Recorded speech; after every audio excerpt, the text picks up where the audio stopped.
کس بنیاد پہ ہمیں فتوے ماننے چاہیے؟ مجھے یہ کلیئر کرنا ہے کہ ہمیں جو فتویٰ ہم لے رہے ہیں، دین کا فتویٰ، رسول اللہ صلی اللہ علیہ وسلم کی تعلیمات کا فتویٰ ہے، تو کیا ان کو ٹاپ پہ سعودی علماء کو رکھنا چاہیے؟ کیا معیار ہونا چاہیے فتاووں کا؟ یہ بتا میں تو آغاز گفتگو کا کرنے سے پہلے آپ اپنے بارے میں تھوڑا سا انٹروڈکشن کروا دیں۔ محمد عاقل کون ہے؟ کیسے دین کی طرف رجحان ہوا اور کون ہے مجھے نہیں پتا تھا، تو عبدالمالک مجاہد نے وہ دروازہ کھولا اور علماء اور مشائخ کا دروازہ صرف عرب علماء سے ہم چکے ان کی تقریریں سن رہے ہیں، ان کی خطبات سن رہے ہیں، لیکن ہمارے پلے نہیں پڑتے تھا، اتنا کچھ سمجھ نہیں آتا تھا۔ السلام علیکم ورحمۃ اللہ وبرکاتہ۔ عام طور پر اس کمرے میں مجھے آپ اکیلا دیکھتے ہیں، اور یہ غالباً پہلا یا دوسرا موقع ہے، اس سے پہلے کئی علماء کو آپ نے اس کمرے میں میرے ساتھ دیکھا ہے، اس چینل کے توسط سے آپ لوگوں تک کئی گفتگو بھی پہنچی ہے، لیکن یہ بڑی سعادت کی بات ہے کہ ہمارے پاس ایک ایسے ویور ہیں اور ایک ایسے ہم سے محبت کرنے والے یا علماء سے محبت کرنے والے اس وقت ہمارے ساتھ موجود ہیں۔ حسان بھائی، جن سے ملاقات میری ہوئی فون کے ذریعے، اور جب انہوں نے میری آواز سنی تو ابھی ریسنٹلی 2-4 ہفتے کی بات ہے، اور اس کے بعد پھر آواز جیسے ہی ان کے کانوں میں پڑی تو انہوں نے فوراً پہچان لیا کہ یہ تو عاقل صاحب آپ کی آواز ہے، اور آپ کو تو میں 10-12 سال سے فالو کرتا ہوں، جانتا ہوں۔ شیخ توصیف الرحمان ہیں، فلاں ہمارے جو علماء کرام ہیں جن کی پروگرام آپ نشر کرتے ہیں، ان سب کو میں محبت رکھتا ہوں، ان سے محبت کرتا ہوں اور آپ سے ملنا چاہتا ہوں۔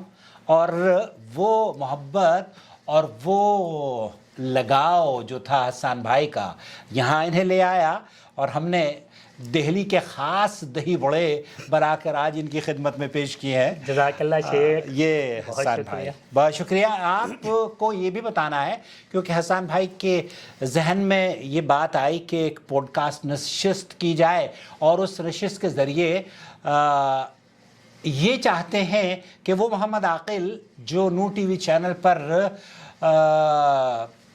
لوگوں کے مسائل کا حل یا سعودی عرب کے علماء اور ان کے فتاوی جات یا لجنۃ الدائمہ والافتاء کے فتاوی جات اردو زبان میں منتقل کرتا ہے، اس کے بارے میں یہ کچھ جاننا چاہ رہے تھے، تو میں نے کہا ٹھیک ہے، اسے آپ بھی جانیں، اور یہ ایک اچھا موقع ہے، خوبصورت موقع ہوگا کہ میرے ویورز بھی اسے دیکھ لیں گے۔ تو بس اب اسٹیج پر آپ تشریف فرمائے، بتائیے۔ بہت شکریہ عاقل صاحب آپ کا، شیخ محترم، کیسے ہیں؟ خیر؟ میں ٹھیک ہوں الحمدللہ۔ بس میں تو آغاز گفتگو کا کرنے سے پہلے آپ اپنے بارے میں تھوڑا سا انٹروڈکشن کروا دیں۔ محمد عاقل کون ہیں؟ کہاں سے ہیں؟ کیسے دین کی طرف رجحان ہوا اور کیسی زندگی گزری؟ مطلب زندگی کے کیا اچیومنٹس تھی، کیا کھویا، کیا پایا؟ مطلب اب تک کی سفر زندگی کا آپ کا کیسا گزرا؟ کہاں تھا؟ یہ تو بڑا عجیب و غریب اور بڑا لمبا اس کا جواب ہو سکتا ہے۔ اصل میں ایک کتاب لکھنے والا تھا جس کا ٹائٹل تھا دیوبند سے مکہ کا سفر، محمد عاقل کا دیوبند سے مکہ کا سفر۔ اس گفتگو میں یا اس کتاب میں ان تمام چیزوں کو میں درج کر رہا تھا، اور میں نے یہ پروگرام بنایا تھا، لیکن اب بدقسمتی کہیے کہ جناب آج کل کتابیں پڑھنے کا بالکل رجحان ختم ہو گیا ہے، اور مجھے تو نوبت یہ آ گئی ہے کہ میں نے ایک چھوٹا سا ادارہ دلی میں بنایا تھا، کتاب گھر دارالکتب الاسلامیہ، اس کو میں بند کرنے جا رہا ہوں کیونکہ لوگ کتابوں پڑھنے کا شوق ہی نہیں رہا۔ تو دیوبند سے مکہ مکرمہ کا جو سفر تھا اس کو میں اگر لکھتا تو اس میں یہ بیان کرتا کہ میں 1981 میں، جس وقت میری عمر غالباً 20 سال کی رہی ہوگی، دیوبند کو میں نے خیر باد کیا، اور یہ وہ دیوبند شہر ہے جس کو میں سمجھتا ہوں کہ پوری دنیا واقف ہے اس سے۔ وہاں میرا جنم ہوا، اس شہر کے دارالعلوم دیوبند کے قریب ایک گاؤں ہے، اس میں میرا جنم ہوا، اور پھر اس کے بعد قرآن کریم کا حفظ بھی میں نے وہیں خادم العلوم ایک مدرسہ ہے اس میں کیا، اور پھر اس کے بعد دہلی آ گئے، اور دہلی سے روزگار کی تلاش کے لیے سعودی عرب آ گئے۔ جب میں آیا سعودی عرب میں 1981 میں ریاض میں، تو اس وقت میری عمر تقریباً 20 سال رہی ہوگی۔